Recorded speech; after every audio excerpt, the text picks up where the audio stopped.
बीडमध्ये घडलेल्या संतोष देशमुख सरपंच यांच्या हत्याकांडामध्ये आता सरकारी वकील म्हणून उज्ज्वल निकम हे काम बघणार आहे. त्यांची नियुक्ती देवेंद्र फडणवीस यांनी आज जाहीर केलेली आहे. मागील आठवड्याभरापासून ह्या चर्चांना उधाण आलं होतं.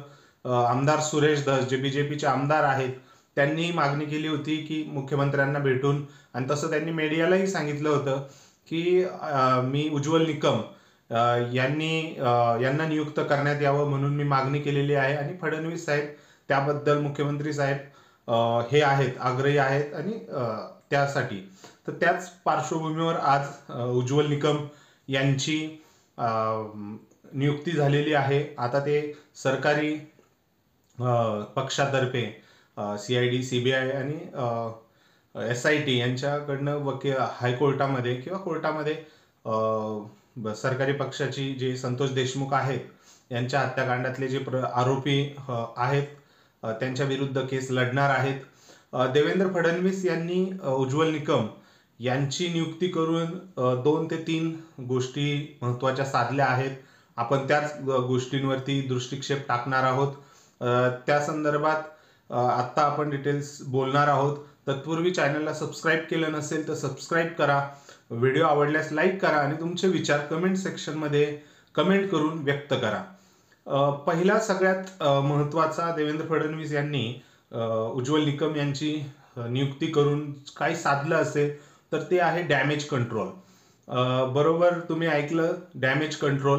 कारण जेव्हापासनं हे हत्याकांड झालं आणि त्यानंतर आरोपी पकडण्यामध्ये पोलिसांना अपयश, बीड पोलिसांमधलेच काही पोलीस, वाल्मिक कराड जो आता मुख्य आरोपी झालेला आहे, त्यांच्या विरुद्ध त्यांच्या सोबत असल्याचे, त्यांचे जवळचे हितसंबंध असल्याचे आरोप आणि त्यात तथ्यता या गोष्टींवरती त्यांनी पोलीस अधीक्षकही बनवले. त्यामुळे एक सरकारची आणि मेजरली देवेंद्र फडणवीस यांची गृहमंत्री म्हणून खूपच नाचक्की झाली होती. ते खूप बॅकफूटवर आलेले होते आणि त्याप्रमाणे विरोधकांनीही त्यावरती प्रश्नचिन्ह वेळोवेळी उपस्थित करून गृहमंत्रालय कुठंतरी कमी पडतंय आणि त्यात महाराष्ट्राचे मुख्यमंत्री म्हणून देवेंद्र फडणवीस यांचंही सबस्पेल हार आहे, ह्या पद्धतीने जे दाखवण्यात आलं आणि जे सत्यता होती काही अंशी. त्यामुळे देवेंद्र फडणवीस यांना ती एक जे डॅमेज कंट्रोल झालेलं आहे मागच्या दीड महिन्यात, ते कंट्रोल करण्यासाठी त्यांनी उज्ज्वल निकम यांना निवडलेलं आहे. उज्ज्वल निकम बद्दल संक्षिप्त सांगायचं तर उज्ज्वल निकम हे ॲडव्होकेट आहे, सरकारी वकील म्हणून त्यांनी मेजर केसमध्ये काम केलेलं आहे. त्यामध्ये कोपर्डी येथील बलात्कार असू द्या, म्हणजे ज्याच्यामध्ये फाशीची शिक्षाही झाली होती. नंतर 1993 साली जे बॉम्बस्फोट झाले ते, त्यानंतर गुलशन कुमार यांची हत्या झाली, असे भरपूर मोठ्या केसेस वकील म्हणून उज्ज्वल निकम यांनी सरकारी पक्ष म्हणून लढलेले आहेत. आणि जे आरोपी आहेत, जे कल्प्रिट आहेत, जे गुन्हेगार आहेत, त्यांनी शिक्षेपर्यंत पोहोचवलेलं आहे.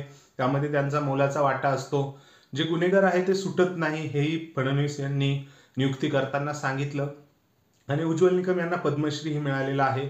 परंतु फक्त एक थोडीशी निगेटिव्ह बाजू आहे त्यांना, की ते आत्ताच 2024ची बीजेपीकडनं इलेक्शन लढले होते, त्यावरनं थोडासा विरोध करू शकतात.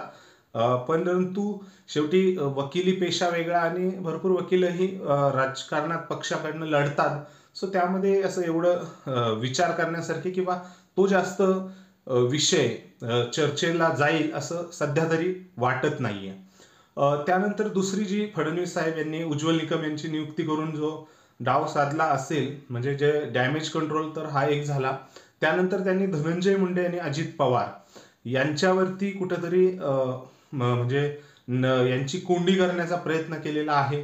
कारण उज्ज्वल निकम असताना जे गुन्हेगार आहेत त्यांना तर शिक्षा होणारच आहे. त्यात वाल्मिक कराड आरोपी आहेत. वाल्मिक कराडही आता म्हणजे अडकलेले आहेत आणि त्यातनं धागेदोरे लागले. धनंजय मुंडे यांच्याशी जर काही धागेदोरे लागले तर त्या संदर्भात त्यांचं राजकीय भवितव्यही खतऱ्यात येऊ शकतं.